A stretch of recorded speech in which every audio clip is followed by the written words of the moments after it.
vamos con el análisis de inmediato. Para ello nos acompaña Carlos Aznares. Él es periodista, director del periódico Resumen Latinoamericano, coordinador de cátedras bolivarianas, ámbito de reflexión y debate sobre América Latina. Nos acompaña también desde Buenos Aires. Carlos, bienvenido. Qué placer saludarte. Muy buenas noches. ¿Qué tal, Tatiana? Un saludo para tu audiencia también. Muchísimas gracias. Carlos, te pido que nos ayudes a desmenuzar los resultados. Partiendo de los votos, veamos, por ejemplo, cómo en 2017, en las PASO, que es similar a lo que sucedió la víspera, el macrismo obtenía 8 millones de votos. Había entonces un voto duro que se mantuvo. No es cierto que el macrismo haya crecido de acuerdo a ese resultado, pero el voto duro se mantuvo. La pregunta es, ¿cómo lo lograron después del desastre de gobierno que hicieron?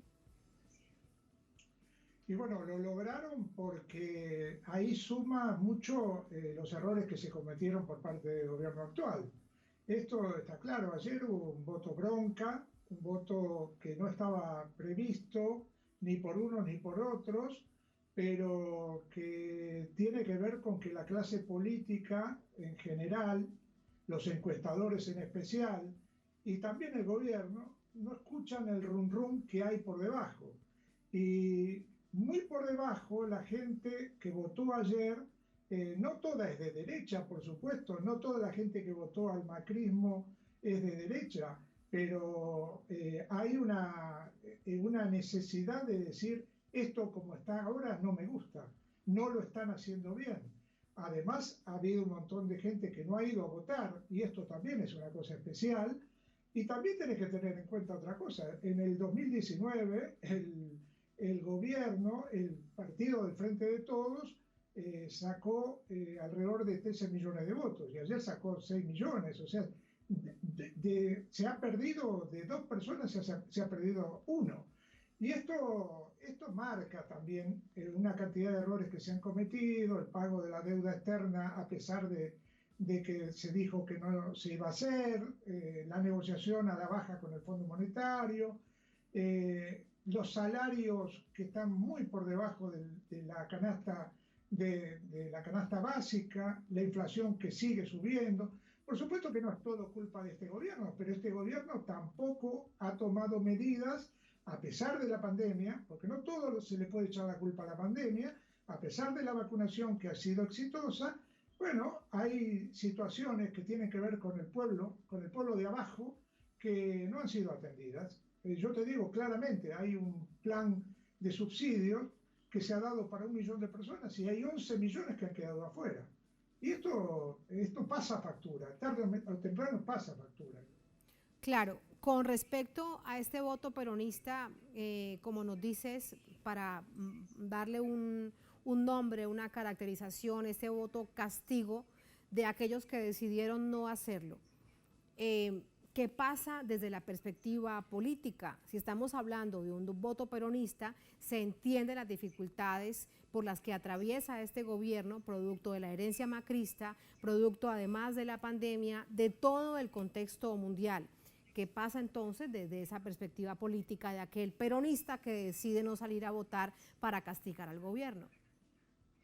Todo el voto que tiene el Frente de Todos no es un voto peronista. Hay peronistas que no han votado a este gobierno, hay peronistas que se han abstenido, hay peronistas que no han ido a votar. Caracterizar a este gobierno como íntegramente peronista también es un error. Yo creo que el gobierno tenía, cuando asumió, las posibilidades muy concretas de llevar adelante una política social de mayor envergadura que la que ha llevado. La pandemia lo cortó por el medio, está claro, pero había suficiente dinero como para que cuando vos le pedías a la gente cuarentena, la gente estaba reclamando también cuarentena económica y eso significaba que podía haber subsidios para más cantidad de población. Mientras tanto, recuerdo, y esto hay que recordarlo siempre, se siguió pagando la deuda externa. Y esto era un compromiso que no tenía el gobierno que hacer. El gobierno tenía que pensar más en lo interno, más en el patio interno que en el Fondo Monetario Internacional. Y eso ha llevado a que mucha gente desesperanzada, en algunos casos votado a la izquierda, al FIT, en otros casos no ha ido a votar. Y muy por debajo, o sea, un porcentaje muy bajo, habrá votado al macrismo. Pero cuando un gobierno pierde a nivel nacional, como ha perdido está dando una señal de que en 2 años el macrismo, la derecha más neoliberal, ha logrado recuperarse. Y si se logró recuperar, quiere decir que algunos errores gruesos se han cometido. Pero también es que, te lo pregunto además, por supuesto, todo eso en el marco del análisis, Carlos, es que hay memoria corta política, porque recordemos que el macrismo fue quien endeudó al país nada más y nada menos que por 100 años, la deuda realmente impagable para este país. 25 gobiernos o un poco más tendrán que pasar para pagar. ¿La gente se olvidó de eso, Carlos? La gente no tiene el nivel de conciencia que tenía en otros momentos, porque evidentemente vos lo calificás de memoria corta, yo también podría decir lo mismo, olvidarse de lo que ocurrió hace 2 años es gravísimo, pero más grave que eso es que haya un voto en lugares humildes, como por ejemplo la Villa 31, que es una villa miseria emblemática en la Argentina, de que el 15% del voto haya ido para Javier Milei, que no es ya Macri, es el hitlerismo.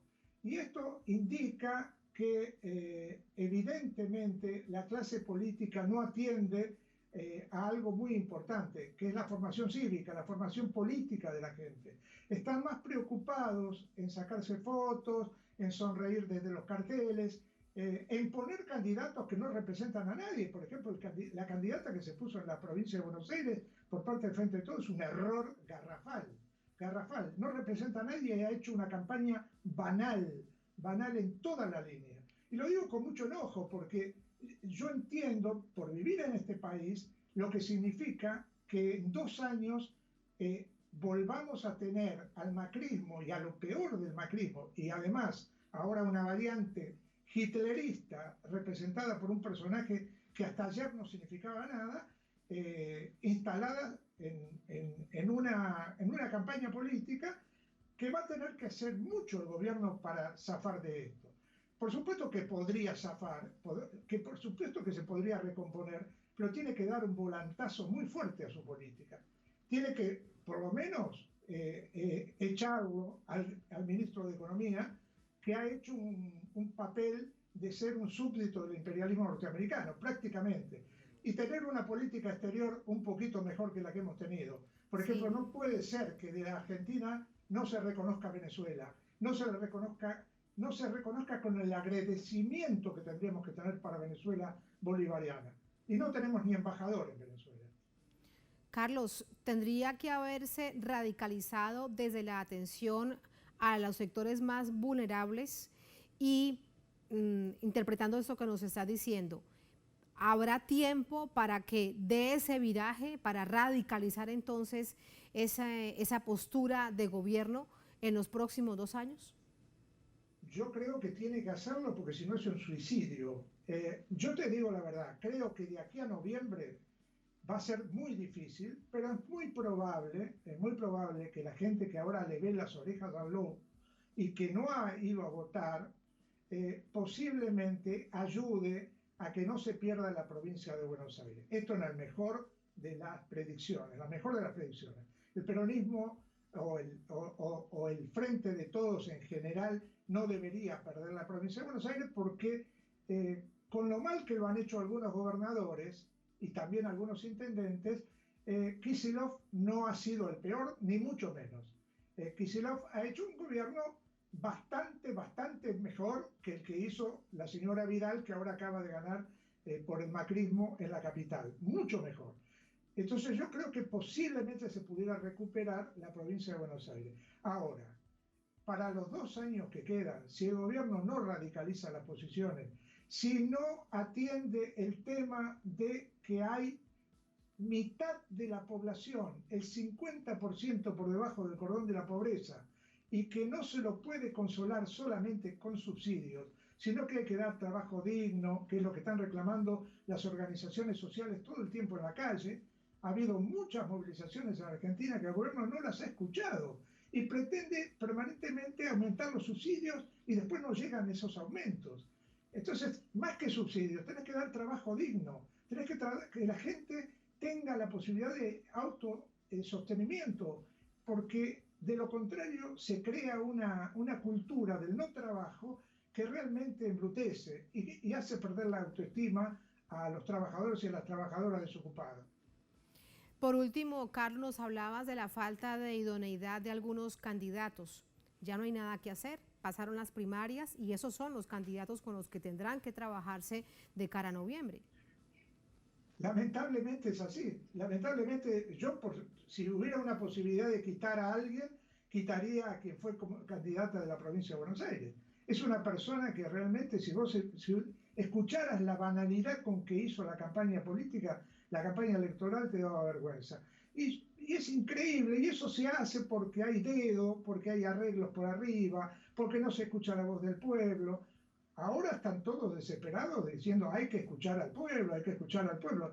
Pero bueno, tenés 2 meses para recomponer una situación que no va a ser nada fácil. Y seguramente el pueblo, que en este momento lamentablemente ha tenido poca memoria de lo que pasó con el macrismo, posiblemente le haga el favor de recomponer un poco y no llegar en tan malas condiciones a noviembre. Pero el gran problema empieza después de noviembre. Si no se producen cambios a favor de la gente, lo peor va a venir dentro de 2 años, cuando otra vez la derecha, esta derecha, que evidentemente no ha perdido fuerza, vuelva al gobierno. Y yo creo que incluso puede haber esta posibilidad nefasta de tener una ultraderecha muy parecida a Bolsonaro y a Vox en España, que están ganando apoyo entre los jóvenes, y esto es lo más doloroso.